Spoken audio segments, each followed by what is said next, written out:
Bonjour à toutes et à tous, ici Louise de Louise Budget, j'espère que vous allez bien.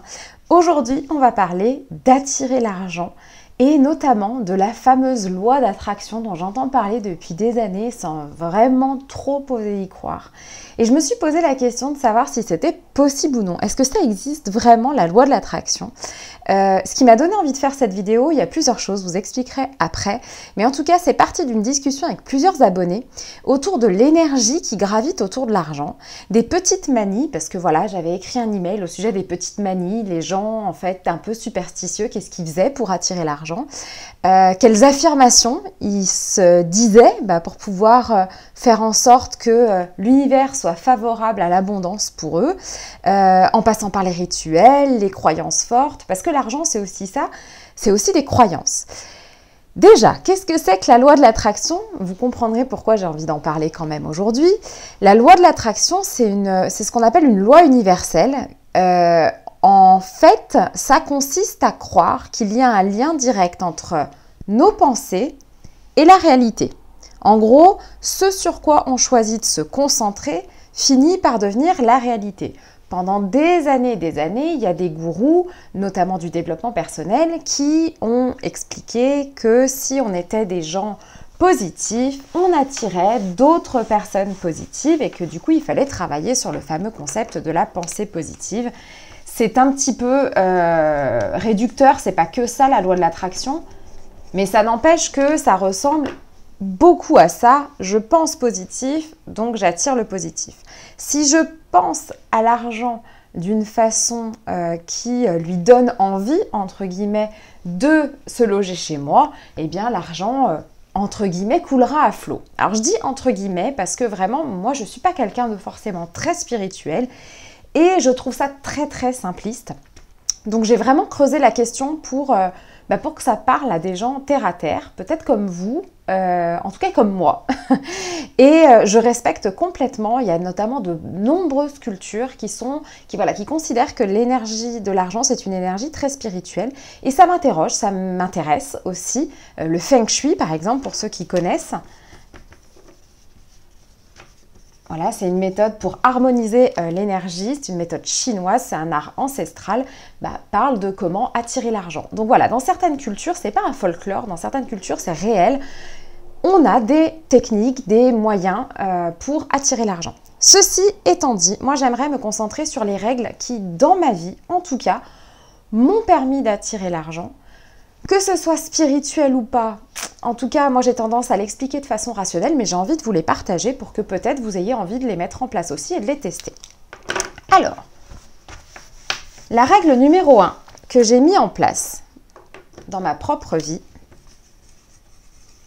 attention, ça arrive, de la place, tu feras. Ça, je l'ai compris très tôt et au départ, pas tellement par rapport au fait d'attirer l'argent, mais plutôt d'attirer de la sérénité. Au début de mon aventure budgétaire, j'ai commencé à la fois à faire mon budget et à faire de la place. Et je me suis rendu compte que de nombreuses personnes qui parlent très librement de la loi de l'attraction le disent, pour toute nouvelle chose qu'on veut accueillir, on doit apprendre à faire de la place et à se débarrasser de ce qui nous encombre déjà. Du coup, moi, ma règle à la maison, c'est la règle du 2 pour 1. C'est quoi la règle du 2 pour 1? Pour une chose qui entre chez moi, il y a 2 choses qui doivent en sortir. J'ai passé en gros 2 ans, parce que du coup l'aventure budgétaire a démarré il y a 1 an et j'avais démarré un petit peu mon aventure autour du minimalisme quelques mois avant cela. Je me suis débarrassée d'énormément de choses via des sites comme Le Bon Coin, Vinted, j'ai vendu beaucoup de livres chez Gilbert Joseph, etc. Chez Easy Cash, ce genre de magasin, ce genre d'enseigne. Je me suis intéressée de près au minimalisme et ça peut paraître contre-productif parce que beaucoup de gens veulent avoir plus d'argent pour avoir plus de choses. Mais en réalité, moi, ce que ça m'a fait comprendre, c'est que faire de la place mentalement et physiquement, ça ne permet pas d'avoir juste plus de choses pour remplir à nouveau. Ça permet de changer son rapport aux choses et à l'argent. Donc, pour moi, la méthode de je fais de la place pour accueillir l'abondance, elle remet justement l'argent à la bonne place. À quoi vont servir les euros que vous avez envie d'attirer? Supposons que voilà, vous soyez dans cette démarche de loi de l'attraction par rapport à l'argent. Est-ce que c'est bon pour vous, ce que vous voulez? Parce qu'on peut tout à fait souhaiter des choses qui vont au final nous encombrer, nous enfermer dans une spirale de dépenses ou de pertes. Aujourd'hui, en faisant de la place, j'ai l'impression que les choses que je fais rentrer chez moi, elles sont beaucoup plus réfléchies. Et ce que j'ai dans mes placards ou voilà, sur mes meubles, dans ma vie, ça a une valeur très très personnelle. Je sais pourquoi chaque objet est arrivé, est passé entre mes mains. Et ça, c'est pas quantifiable uniquement avec la valeur argent. Donc c'est une relation qui est, je trouve, un peu plus saine et pas dépendante, ni de l'image qu'on veut donner, ni de l'argent qu'on a, mais plus de notre personnalité. Et tout s'explique. Et puis on a cette capacité à pouvoir laisser partir les choses. Donc pour faire rentrer, on laisse sortir aussi. Ensuite, règle numéro 2 qui a très bien fonctionné pour moi. Hop. Focaliser. Tu seras. Qu'est-ce que ça veut dire ? Moi, je suis vraiment quelqu'un qui a eu tendance à courir trop de lièvres à la fois. J'étais une accro des listes, notamment, je sais pas si ça parlera à d'autres personnes, une accro des listes et une accro des bonnes résolutions. Donc, en général, j'avais toujours trop d'envie, trop de loisirs, trop de projets, trop de shopping. Et puis, en termes d'argent, je vois beaucoup de gens qui sont comme ça, qui font trop d'investissements, enfin en tout cas qui ont envie de faire plein d'investissements, c'est surtout ça, pas qu'ils en ont trop, qu'ils ont trop d'envie. Ah bah moi je vais faire ça, je vais faire à la fois le bitcoin et puis l'immobilier, ça a l'air cool. Non en fait, je vais gagner de l'argent avec le dropshipping et puis voilà, on n'arrête pas. On a beaucoup d'idées et au final, moi je ne faisais rien et je remarque qu'autour de moi, la dynamique, elle est similaire en fait. Quand on n'est pas focalisé, on a plein d'idées, au final, on n'en fait pas grand-chose. C'est ce qu'on appelle aussi le syndrome de l'objet brillant. J'ai appris ça dans mes recherches. C'est notre capacité à finalement sauter de liane en liane. Dès qu'il y a quelque chose qui brille un petit peu, qui fait envie, qui est tendance, on a envie de sauter dessus, mais du coup, on laisse tomber tout ce qu'on avait commencé à faire. Et ça nous empêche finalement de nous concentrer sur les choses qu'on veut vraiment obtenir. Et donc, en restant focus, on dirige notre attention sur ce qui va nous apporter du positif, qui va nous aider aussi à laisser derrière les erreurs et les mauvaises expériences du passé, puisque plus on va être focalisé, plus on a tendance à faire aboutir les projets, plus on gagne en confiance en soi, et plus du coup les erreurs du passé nous paraissent loin. On est dans un processus de transformation hyper positif. Et pour moi, de ce que j'ai compris de la loi de l'attraction, c'est vraiment cette énergie-là qui fait qu'on réussit à atteindre aussi nos objectifs financiers. Donc voilà, pour vous donner des choses un petit peu tangibles, par exemple, là, la nouvelle année, elle va pas tarder à approcher, il y a encore quelques mois devant nous, mais on est tous un petit peu pareil. Plus l'hiver commence à approcher, plus on pense à l'année qui va arriver. Si j'ai un conseil, donnez-vous un seul objectif pour l'année 2023 ou l'année qui viendra ensuite, selon le moment où vous regardez cette vidéo. Et voilà, choisissez un seul objectif si vous devez en choisir un. Pas deux, pas trois. Le but, c'est de ne pas lâcher de vue l'objectif tant qu'on ne voit pas une progression. Pour le reste, qu'est-ce qu'on fait? Ça ne veut pas dire qu'on n'a pas plein d'envie, mais on apprend à prendre une décision et on apprend surtout à dire non au reste. Ça peut être considéré comme très frustrant, mais en vérité, moi je trouve en tout cas que sur mon parcours, c'est ce qui a fait la différence. Il y a eu un avant et un après le focus. Alors, en termes d'argent, les investisseurs qui sont très aguerris, ils vont vous dire de diversifier vos placements. Ok, très bien. Attention à qui vous parle. Si ce sont des investisseurs aguerris, forcément, ils en sont à un stade pour lequel, sur lequel on n'est pas encore, ni peut-être pas vous, en tout cas moi, pas du tout. Mais en vérité, si vous creusez un petit peu, les investisseurs aguerris, au départ, ils ont souvent démarré par une seule chose au démarrage de leur projet d'investissement. Je pense par exemple à Père riche, Père pauvre. J'avais fait une revue de cette lecture financière par Robert Kiyosaki. Robert Kiyosaki qui est aujourd'hui richissime. Robert Kiyosaki, au départ, il s'est concentré que sur l'immobilier. Et on parle souvent de Warren Buffett, ce mania de la bourse, qui donc aujourd'hui, je crois qu'il a un patrimoine de 90 milliards de dollars en actions. Il s'est concentré pendant des années à l'apprentissage de la bourse. C'est-à-dire que oui, aujourd'hui, il est ultra diversifié, mais au départ, il était sur un apprentissage simple, c'est-à-dire qu'il étudiait les entreprises sur lesquelles il voulait miser, et une par une, il avançait dans sa stratégie. Donc il faut apprendre à dire non et rester focus. Et là, si je dois donner un exemple au niveau investissement financier et investissement en termes de temps, parce que parfois ça va quand même ensemble, YouTube, je le dis souvent, ça a été mon meilleur investissement de l'année 2021. Pourtant, à ce moment-là, et c'est encore le cas aujourd'hui, on me disait tout le temps, ce qui fonctionne le plus vite, le mieux, c'est TikTok, c'est Instagram. Et en fait, je me rends compte qu'à ce moment-là, j'en avais marre de me disperser. Et si j'avais suivi toutes les tendances, j'aurais jamais réussi à monétiser cette chaîne. Je me connais trop bien. J'aurais fait quelques vidéos et puis ce ne serait pas allé assez vite pour moi. J'aurais eu d'autres choses à faire sur Instagram ou sur TikTok. Peut-être que la mayonnaise aurait pris d'un côté ou de l'autre, mais j'aurais laissé tomber YouTube. Donc, à mon sens, et j'aime beaucoup l'image, hop, attention, vous allez voir à quel point je fais des beaux dessins. Oh, une petite cheminée qui commence à faire froid. Bâtissez les fondations d'une maison solide avant de vous attaquer à la construction d'un lotissement à l'arrache avec plein d'idées et plein de petites choses.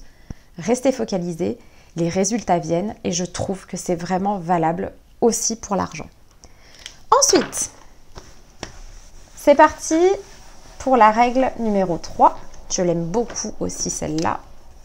Chaque fois, ce n'est pas des morales que je vous donne, je tiens à le préciser. Ce sont des expériences que j'ai faites parce qu'aujourd'hui j'ai 37 ans et que jusqu'à mes... Enfin, je vais les avoir bientôt. Jusqu'à mes 35 ans et demi, je dis pas que je ratais tout ce que j'entreprenais, c'est pas la question, on n'est pas là pour parler de réussite fulgurante, on s'en fout. Mais j'ai galéré en fait. J'ai galéré alors que justement, je trouve que financièrement, je m'en sortais bien mieux avant. Je sais pas où est passé mon argent, enfin je le sais, mais dans bien des cas, ça s'est juste évaporé dans la nature quoi. Donc voilà, je suis plus sereine aujourd'hui avec l'argent alors que j'en ai moins. C'est quand même ça qui est j'en gagne pour le moment moins. Par contre, je le gagne très différemment. Règle numéro 3. Ton objectif, tu écriras. Alors, ça c'est quelque chose dont on parle souvent dans la loi de l'attraction. D'ailleurs, si ça vous intéresse, il y a une fiction tirée d'un bouquin de Rhonda Byrne, c'est ça, oui, qui s'appelle lui aussi Le Secret. C'est sur Netflix, c'est tourné avec Katie Holmes, c'est très sympa, c'est une petite romance bien mignonne, mais qui illustre bien le fait qu'en écrivant des objectifs, il se passe quand même quelque chose en nous et dans l'univers, entre guillemets. Et donc, une abonnée, en fait c'est une abonnée, Karine, qui m'a rappelé qu'il fallait écrire ses objectifs. Et je ne me rendais pas compte, mais si aujourd'hui j'ai atteint une partie de mes objectifs financiers en moins d'un an, c'est vraiment parce que j'ai pris le temps de prendre un stylo et d'écrire. Je m'explique. Déjà, quand j'ai commencé à faire mon budget, j'ai pas fait un budget sur une application, j'ai pas fait un budget sur un classeur Excel, non. J'ai fait un budget sur une fiche, des fiches gratuites d'ailleurs, dont le lien est toujours dans la barre d'infos de la vidéo. Et pour moi, faire un budget, je me suis rendu compte que c'était une façon aussi d'attirer l'argent à soi. En fait, on matérialise ses besoins, on matérialise ses envies, on choisit des catégories pour nos enveloppes, on choisit ses projets, on met des sommes très concrètes en face. Et en fait, le fait d'être en mesure de donner une somme en face de chaque objectif, que ce soit des objectifs de vie quotidienne ou des objectifs d'investissement, en vérité, ça nous conditionne aussi à les atteindre. Ça ne veut pas dire, je tiens à le préciser, ça ne veut pas dire que tout se passe toujours sans problème et qu'on nage dans une mer d'abondance. Non, la vie, c'est la vie. Et vous le savez, il y a des accidents, il y a des choses qui arrivent. Certaines personnes très spirituelles diront que ça n'arrive pas pour rien et d'autres se diront c'est la vie, on retrousse les manches et on y va. Peu importe ce que vous en pensez, la réalité c'est que quand vous avez un objectif précis à atteindre avec une somme en face, vous vous conditionnez à respecter cette somme. Donc, pour moi, la première étape des objectifs, ça a été de faire mon budget. Mais ensuite, je me suis rendu compte que je pouvais emmener mes objectifs plus loin. Donc ça, je le tiens en général dans un carnet où je note mes objectifs. Et donc, je vous parlais d'une abonnée qui s'appelle Karine et qui m'a parlé du chèque d'abondance. Alors ça, j'ai découvert complètement. Et j'en ai téléchargé un modèle. Donc évidemment, ce sont des chèques factices. J'ai téléchargé un modèle sur le site douceurangélique.com. Donc vous en avez plein des modèles, vous allez dans Google Images. Et en fait, c'est un rituel que plein de gens font en fait, et d'ailleurs qui a été vraiment démocratisé par Jim Carrey. Alors, je pense que vous connaissez tous et toutes cet acteur. Jim Carrey a toujours avoué qu'il avait utilisé le chèque d'abondance pour attirer l'argent à lui-même.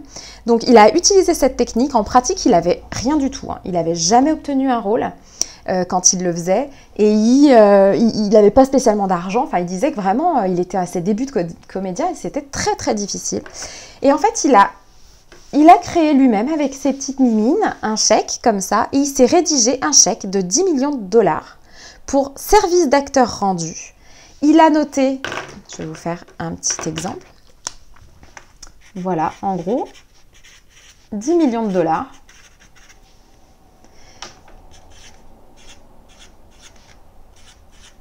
Et voilà. Payé à l'ordre de Jim Carrey. Mais moi, je trouve ça dingue. Donc, il a noté ensuite en dessous que c'était pour ses services d'acteur. Il s'est donné 3 ans pour que ce chèque devienne une réalité et qu'il soit payé par des réalisateurs. Alors, il s'avère qu'en 3 ans, il a décroché le rôle de The Mask, qui l'a fait connaître, et il a effectivement touché les 10 millions de dollars dans les 3 ans. Par contre, il le dit, il n'a pas écrit son chèque d'abondance et ensuite il est retourné se poser dans le canapé avec un sandwich. Non, il a tout fait pour que son objectif devienne réalité. Néanmoins, il croyait tellement en lui et il voulait tellement cette somme qu'il s'est obligé à l'écrire noir sur blanc et sous forme de chèque. Donc moi, je trouve cette histoire absolument passionnante. Et du coup, pourquoi pas? Je me dis, qu'est-ce qu'on a à perdre? Et en plus, puisque écrire matérialise et conditionne les gens à réussir, moi je dis, allons-y. Ensuite, la règle numéro 4.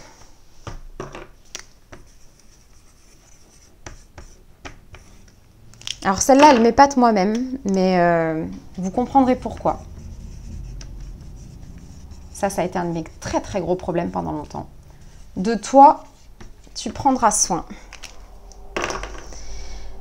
Donc, je vais reparler de l'abonnée Karine qui m'a expliqué comment fonctionnaient les rituels et chèques d'abondance. Et elle m'a expliqué que la loi de l'attraction, ça n'apportait pas toujours de l'argent, ça apportait aussi d'autres événements positifs qui eux-mêmes peuvent entraîner des réactions en chaîne positives, mais qu'il faut, à un moment donné, il faut ouvrir les yeux et le voir. Alors moi, je l'ai interprété en me disant, mais tout n'est pas... Effectivement, il y a des choses très chouettes qui sont en train de m'arriver, mais tout n'est pas parfait. Je ne vais pas dévoiler mon quotidien, mais vous êtes bien d'accord pour dire que la vie absolument parfaite et durablement parfaite n'existe pas. Néanmoins, ce que j'ai compris, c'est qu'il fallait s'entraîner à regarder toutes les opportunités. Et c'est aussi ça, quelque part, la loi de l'attraction. C'est être en mesure aussi de repérer des opportunités qui sont en train de nous tomber dessus et qui, finalement, si on les laisse passer... quelque part, on n'est pas dans une démarche où on a envie d'attirer l'argent si on laisse passer des belles opportunités. Donc, il y a aussi quelque chose. Quand on décide qu'on veut attirer l'argent, ça veut dire qu'on a fait sauter plein de verrous et plein de freins qui nous disent qu'on ne le mérite pas. Beaucoup de gens, moi je m'en suis rendu compte depuis que je parle d'argent depuis plus d'1 an, j'écris des emails au sujet de l'argent, je discute avec des abonnés au sujet de l'argent, il y a des commentaires. Beaucoup de gens pensent qu'ils ne le méritent pas et qu'avoir de l'argent, c'est encore trop tabou, trop sale, que c'est pas génial. Voilà, il y a plein de croyances en fait. Donc il faut déjà en premier lieu qu'on prenne soin de soi et qu'on accepte que l'on mérite de recevoir. En gros, on est digne de recevoir l'argent. Et on est digne du soin qu'on a envie de se donner. Et voilà, on doit aussi travailler sa gratitude. C'est comme ça vraiment, moi, qu'en tout cas, j'ai envie de l'interpréter et que je vous le partage.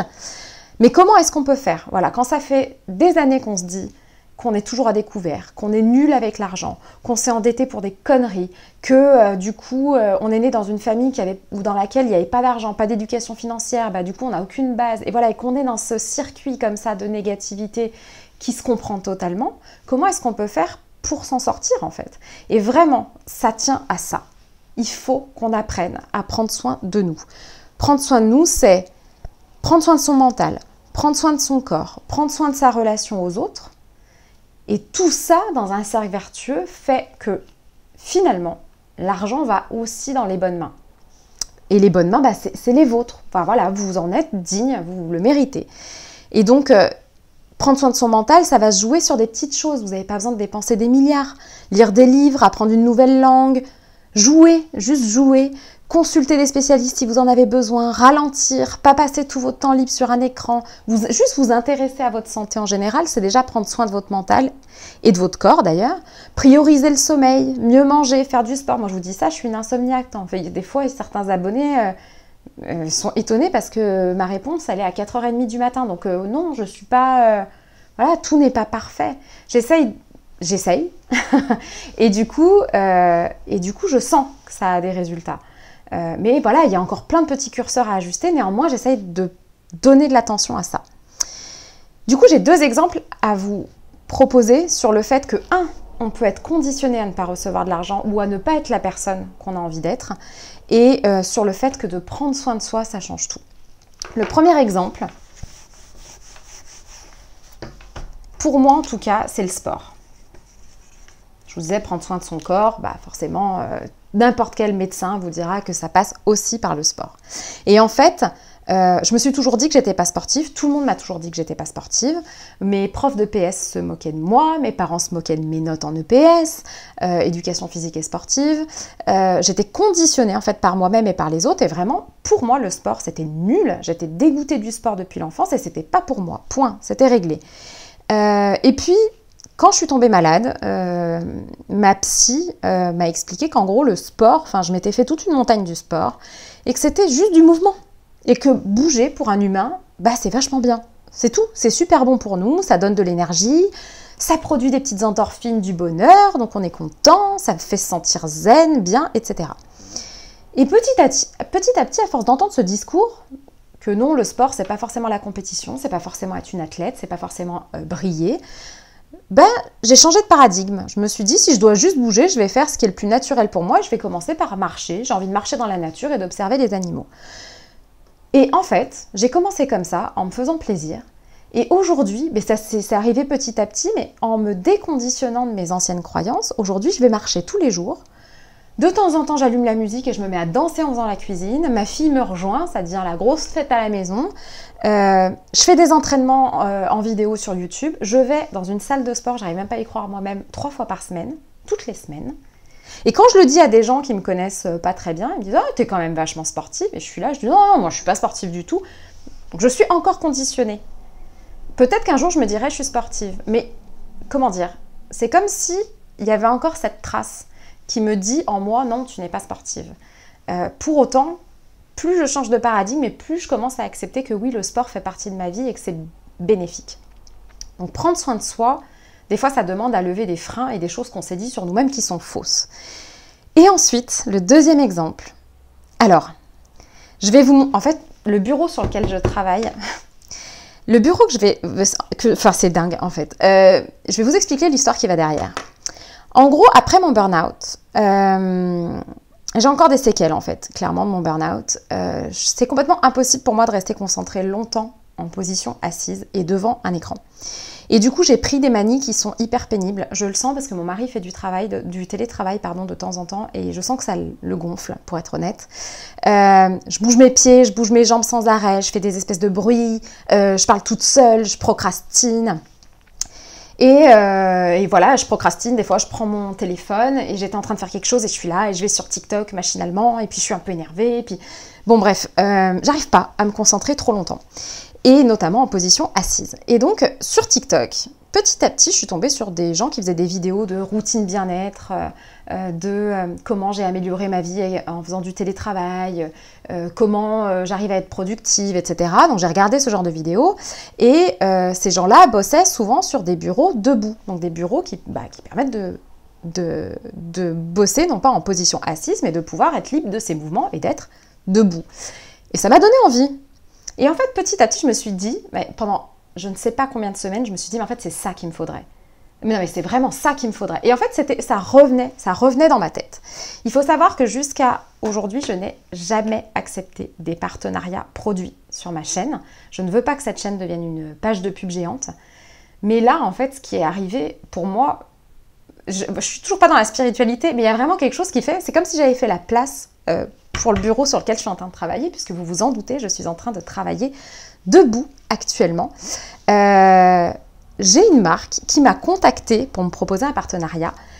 Cette marque s'appelle Flexispot. Je ne sais pas si vous en avez déjà entendu parler, moi je n'en avais jamais entendu parler. Et donc Flexispot, en fait, mais vous savez quoi, en fait je vais vous montrer parce que j'ai reçu mon bureau gratuitement. Alors attendez, je me détache, comme ça vous verrez un petit peu mon setup aussi sur YouTube. Donc en fait, il y a quelques jours, j'ai reçu ce bureau. Alors là vous avez, d'ailleurs pour ceux que ça intéresse, là j'ai mon support tout simple, simplissime pour mettre mon téléphone. Et donc ce bureau, je vous montre. C'est un bureau pour lequel, qui est complètement à ma taille en fait. Je travaille debout dessus. Il est complètement réglable. Il a un super petit... Enfin voilà, il est complètement assorti à ma maison puisque tout est en général blanc et bois. Enfin, il n'y a rien de foufou, mais voilà. Je dois encore gérer, je ne sais pas si vous voyez, je dois encore gérer tous les câbles, mais en fait, ça roule hein, quand même, hein, globalement.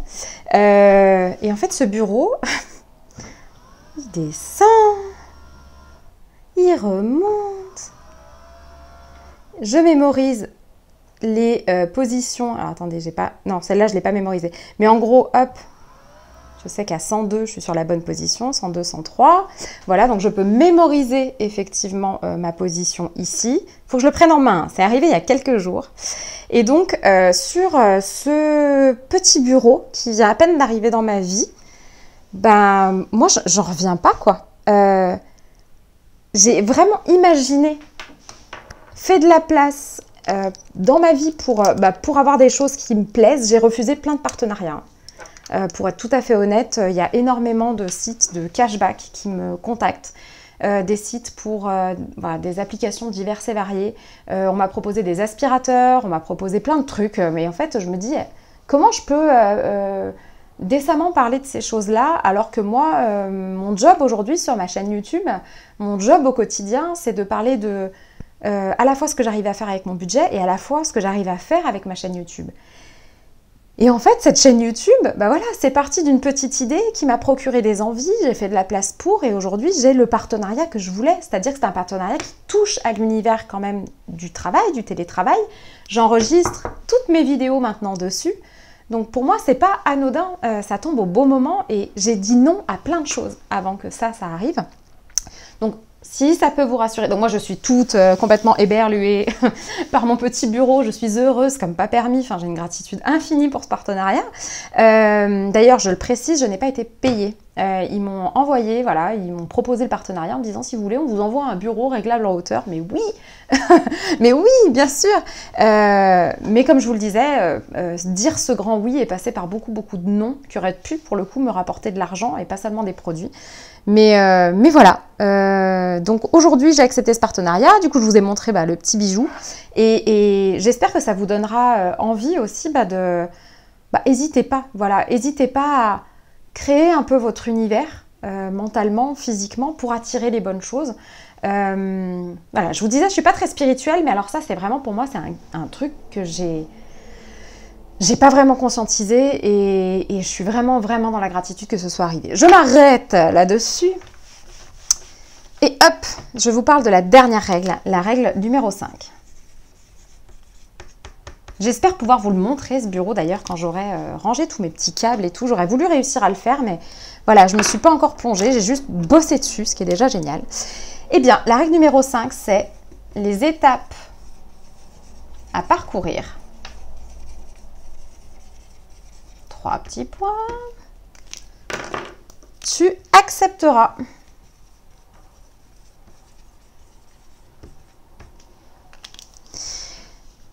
Alors ça aussi, c'était typique de mon fonctionnement et je pense que j'ai encore cette tendance quand même, donc j'y fais très attention, rien n'est gagné du tout.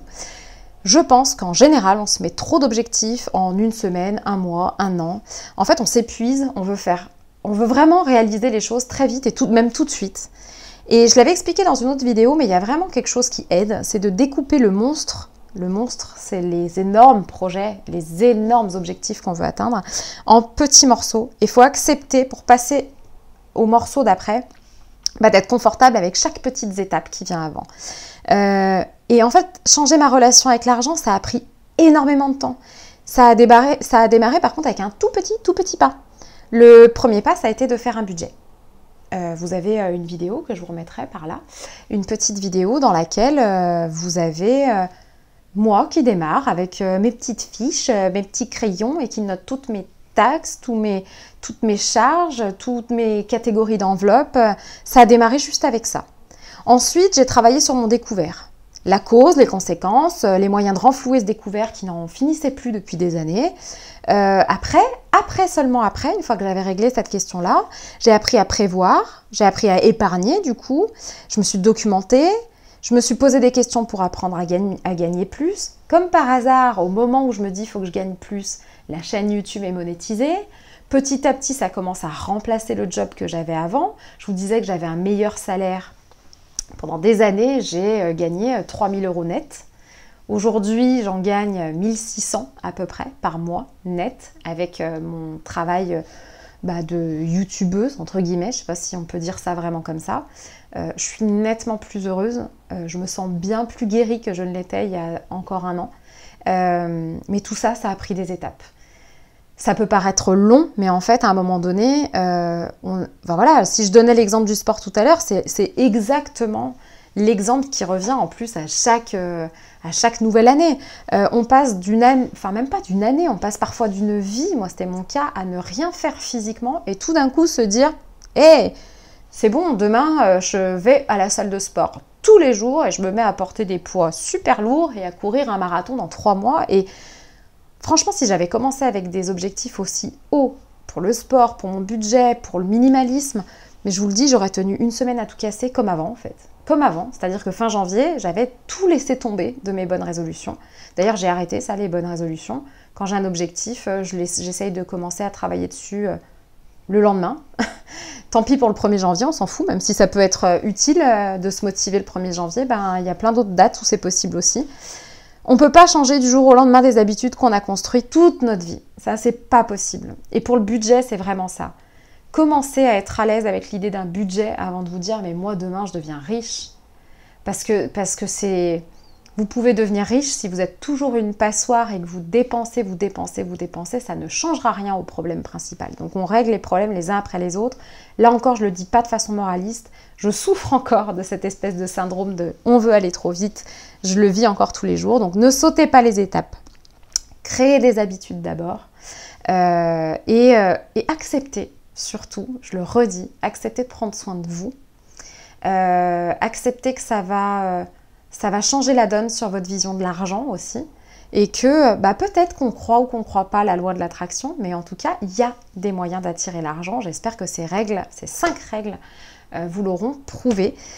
Je vous remercie d'avoir écouté cette vidéo qui à nouveau était très longue.